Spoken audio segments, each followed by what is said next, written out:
Hey internets, it's Jake, and welcome to MiniTerrainDomain. Today's video is a special video where I'm going to tell you 5 RPG facts that you don't know about me. Number 1. Despite the fact that I was in the United States Army Infantry for 4 years, I have not, in fact, actually fired an RPG. Now, I'm not going to lie, I always wanted to... What? Oh, role-playing game.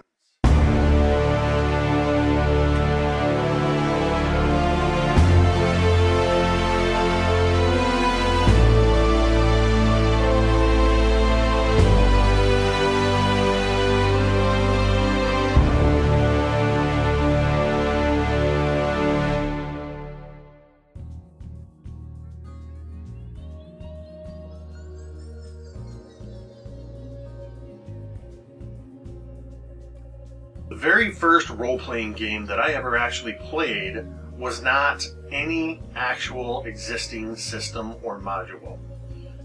When I was about 15 or 16, my best friend Todd had been palling around with some other people that were playing Rifts and Ringworld, and I don't know, he used to tell me about all the stuff that they would play. They were a different circle of friends than mine, so I wasn't a part of that group.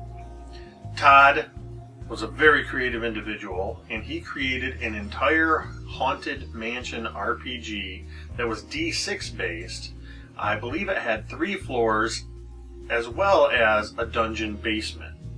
I don't remember all these years later a whole lot about that, other than we would spend hours in my room after school and on the weekends, or over at his place, spending the night, whatever, and we would just go through this house that he had created completely from scratch.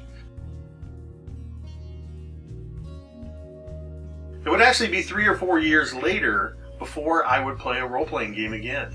I used to work at a store that's unique to the Michigan, Indiana, Ohio area, kind of a supermarket slash department store or whatever, and fittingly I worked in the toy department. All of us were hanging out together because we had helped set up the department. It was a brand new store, and we had this game from Milton Bradley called Hero Quest.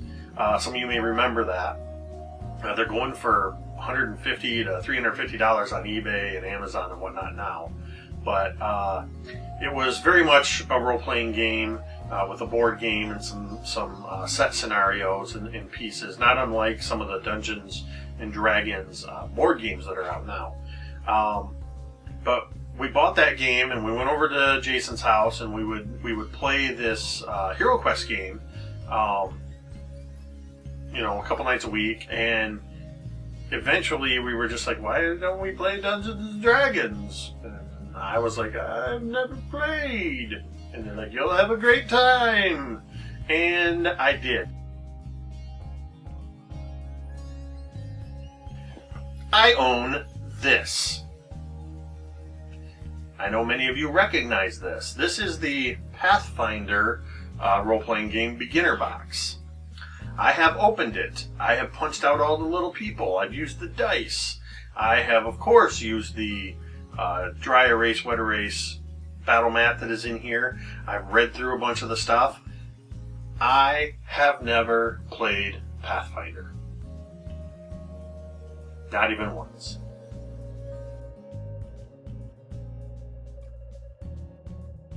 Other than the original RPG that my friend Todd made when I was a teenager, I have only ever played 2 other RPGs that were not Dungeons and Dragons.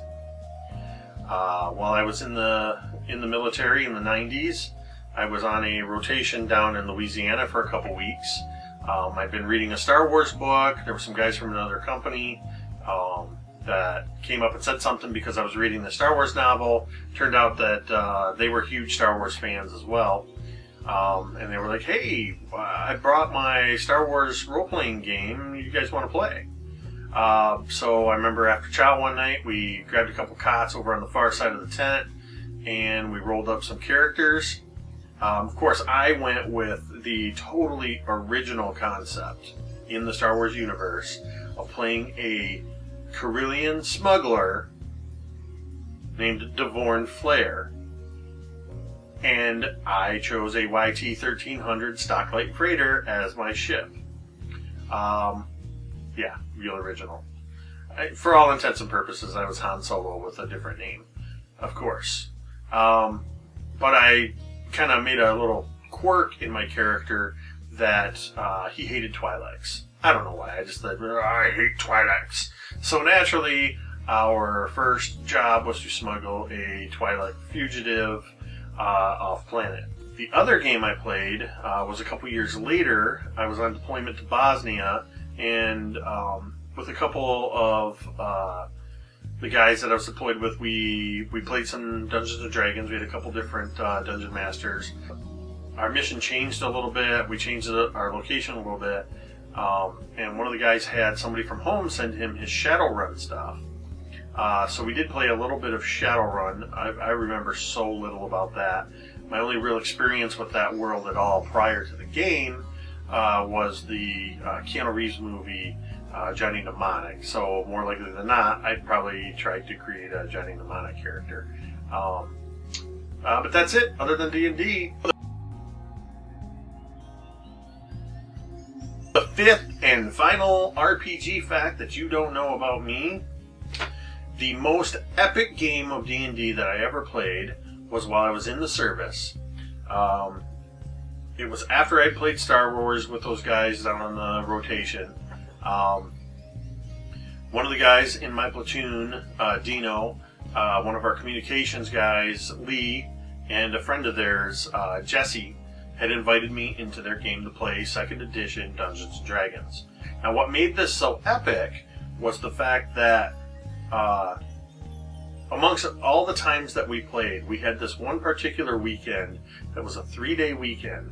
I don't remember if it was after we got off of work on Thursday or if we started on Friday, but between Friday, Saturday, and Sunday, we played somewhere in the neighborhood of 10 to 12 hours or more each and every one of those days.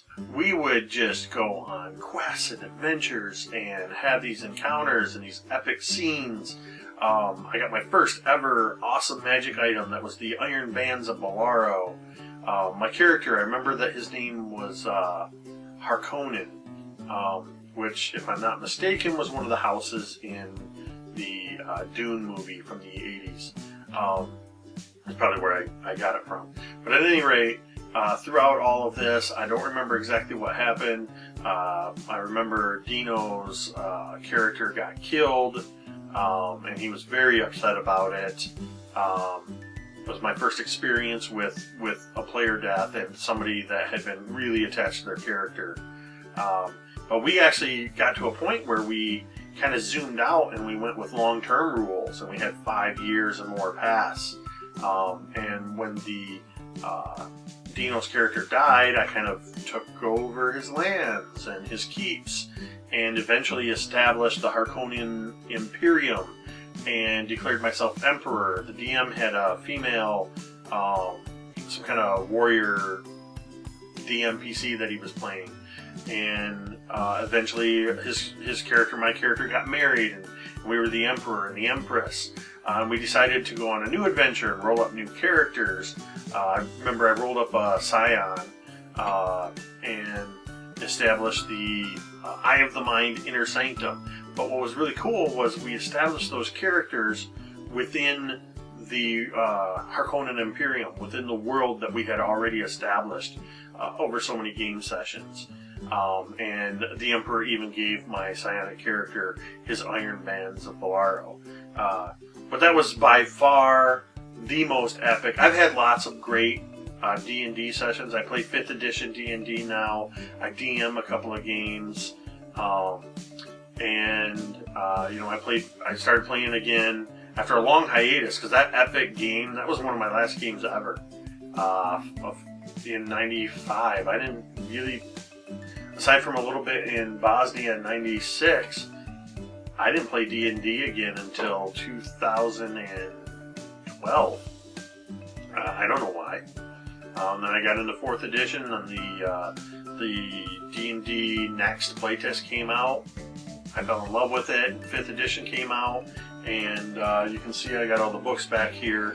I've got everything for 5th edition, and I just absolutely love it. So anyway, more RPG tales, I guess, to come in the future. Thank you for listening. This has been the 5 RPG facts that you didn't know about Jake at MiniTerrainDomain. And now, it's the part of the video where I tag 5 other folks to give their 5 RPG facts.